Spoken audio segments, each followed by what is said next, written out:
Israel और Hamas की महाजंग में बहुत ही बड़ा ट्विस्ट आ गया। कतर में छिपे बैठे हमास के चीफ इस्माइल हानिया ने वहां से सीधा पाकिस्तान को याद किया। हमास अपने दोनों दोस्तों ईरान और हिजबुल्लाह से बेहद नाराज है, इसलिए अब उसने धर्म का वास्ता देकर पाकिस्तान से उसका एटम बॉम्ब मांग लिया।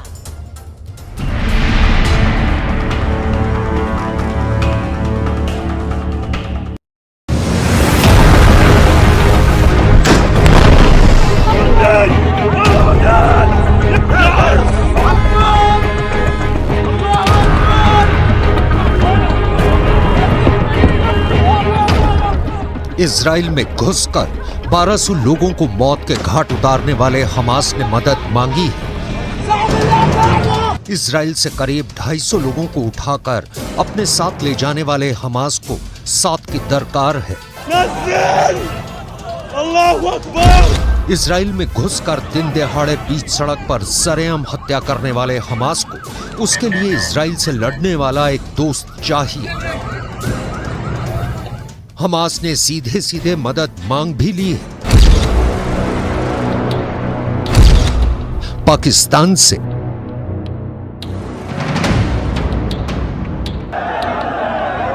उस कंगाल पाकिस्तान से जिसके खुद के खाने के लाले पड़े हैं,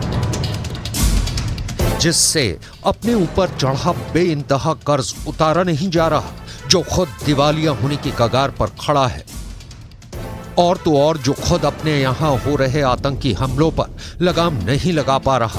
ऐसे कमजोर और खस्ता हाल पाकिस्तान में हमास को अपना मददगार नजर आ रहा है।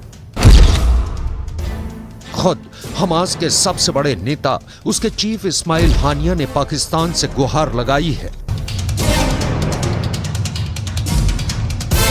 पाकिस्तान की राजधानी इस्लामाबाद में हुए एक कार्यक्रम में वीडियो कॉन्फ्रेंसिंग के जरिए जुड़े इस्माइल हानिया ने पाकिस्तान की मदद पाने के लिए उसके लिए ऐसी बड़ी बड़ी बातें बोली, उसकी तारीफ में इतने कसीदे पढ़े कि पाकिस्तान को चने के झाड़ पर चढ़ा दिया।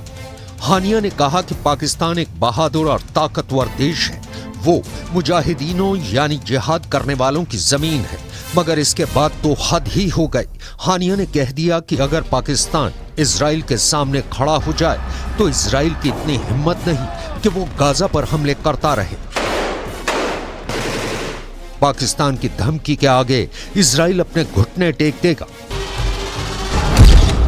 हमास की इस मदद की अपील ने पूरी दुनिया को हैरान कर दिया है। सवाल उठ रहा है कि हमास को मदद मांगने के लिए कोई और देश नहीं मिला, पाकिस्तान में उसे ऐसा क्या दिख गया?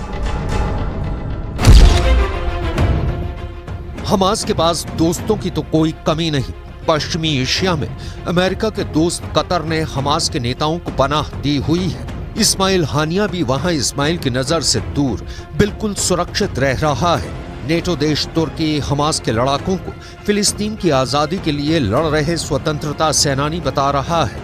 हमास के सर पर ईरान हाथ रखकर बैठा है, उसे ईरान से हथियार, पैसा और ट्रेनिंग सब कुछ मिलता है। रूस की भी हमास के साथ पक्की दोस्ती और पूरी हमदर्दी है। ऐसे में जब इतने ताकतवर देश हमास के साथ हैं, तो फिर क्या मजबूरी हो गई कि हमास को पाकिस्तान से मदद मांगनी पड़ी?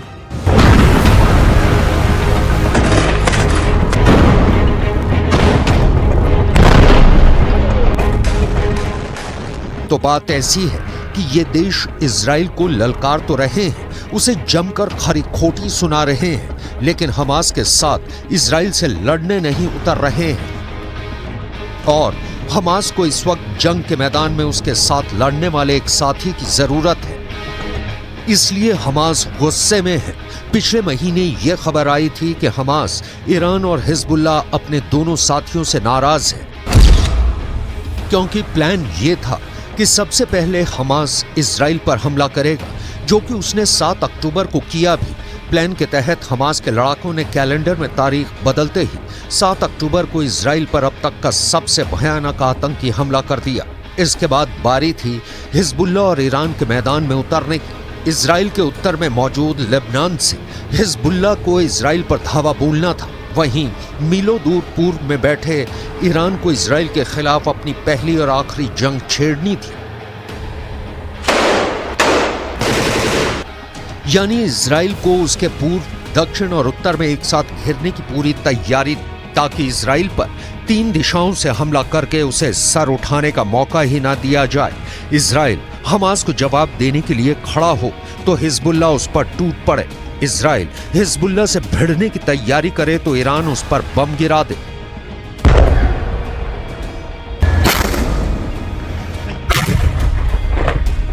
ये बहुत ही सोच समझकर बनाया गया फुल प्रूफ प्लान था, क्योंकि हमास से लड़ना इजराइल के लिए बाएं हाथ का खेल है।